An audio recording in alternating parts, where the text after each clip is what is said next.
Praise the lord. ప్రభువైన యేసుక్రీస్తు నామములో అందరికీ వందనాలు.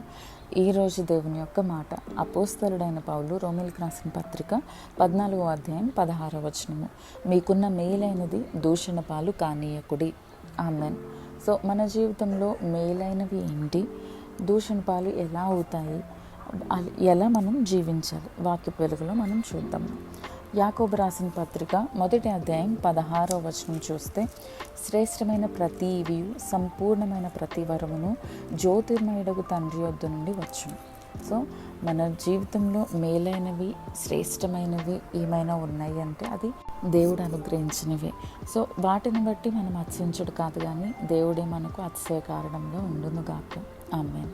దేవుడు మనకు ఆత్మ, ప్రాణ, దేహం అనుగ్రహించున్నారు. సో ఆత్మీయ విషయంలో మేలైనవి ఏంటి అనంటే, మొదటిగా భక్తి.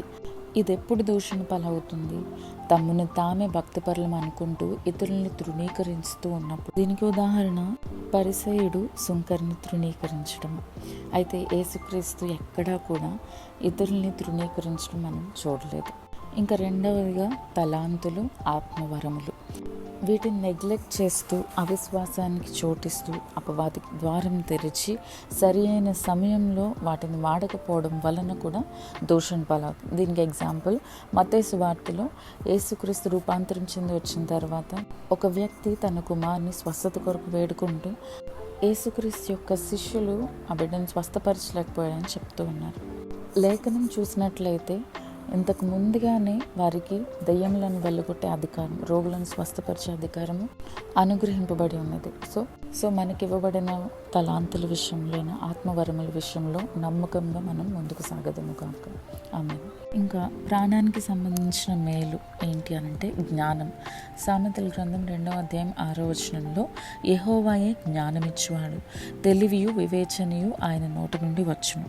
అయితే కొంతమంది దేవుడు అనుగ్రహించిన జ్ఞానమును వరల్డ్లీ రికగ్నిషన్ కోసం డిబేట్స్ పెట్టి ఇతరులను తృణీకరిస్తూ, ద్వేషిస్తూ, దూషిస్తూ ఉండడం మనం చూసి ఉన్నాం.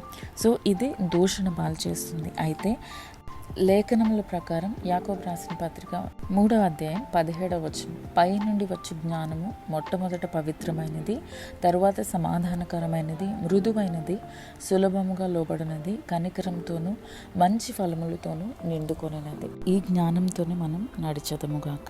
ఆమేన్. ఇంకా మన దేహముని దేవుడు తన ఆలయంగా చేసుకుని నివసిస్తూ ఉన్నారు. అయితే కొంతమంది దేహమును అవినీతి సాధకములుగా వాడుకుంటూ ఉన్నారు. ఇటు విధంగా దూషణ పాలు కాక మన ఆత్మ, ప్రాణ, దేహములతో దేవుని మహిమపరచదము కాక. ఆమేన్.